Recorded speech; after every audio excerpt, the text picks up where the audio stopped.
नमस्ते। आज हम एक ऐसे फाइनेंशियल प्रोडक्ट को समझने की कोशिश करेंगे जो दो अलग अलग दुनियाओं को यानी कि इंश्योरेंस और इन्वेस्टमेंट को एक साथ लाने की कोशिश करता है।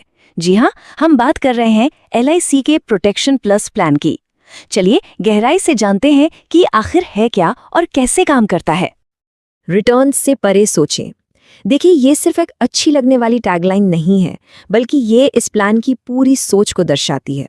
पर इसका असली मतलब क्या है? आइए इसी सवाल का जवाब ढूंढते हैं। आज हम इसे 5 हिस्सों में समझेंगे। सबसे पहले कि प्रोटेक्शन प्लस असल में है क्या, फिर देखेंगे कि आपका पैसा कहाँ इन्वेस्ट होता है, आपको फायदे क्या क्या मिलते हैं, ये प्लान कितना फ्लेक्सिबल है, और आखिर में कुछ जरूरी आंकड़ों पर भी नजर डालेंगे। तो पहला सवाल, ये प्रोटेक्शन प्लस है क्या? मजे की बात यह है कि इसका जवाब काफी हद तक इसके नाम में ही छिपा हुआ है।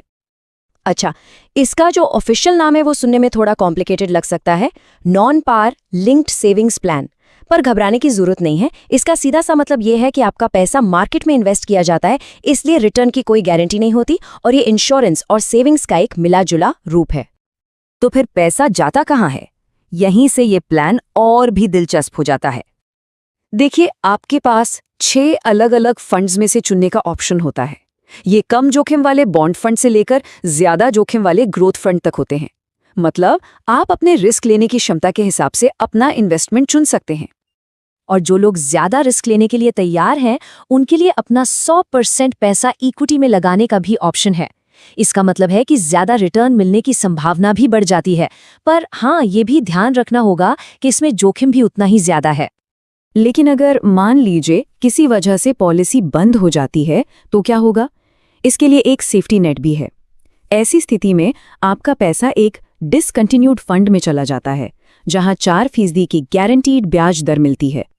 तो इन्वेस्टमेंट वाला हिस्सा तो हमने समझ लिया। अब आते हैं इस प्लान के सबसे जरूरी पहलू पर, प्रोटेक्शन और सेविंग्स। यानी कि जब सबसे ज्यादा जरूरत होती है, तब क्या होता है? यहाँ 2 मेन सिनेरियो बनते हैं।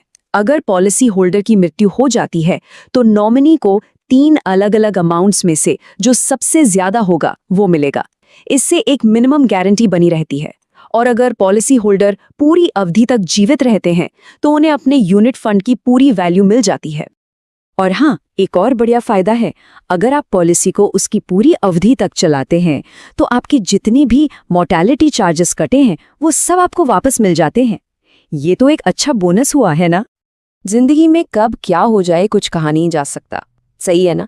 इसीलिए ये प्लान आपको इतनी फ्लेक्सिबिलिटी देता है कि आप इसे अपनी बदलती ज़रूरतों के हिसाब से एडजस्ट कर सकें।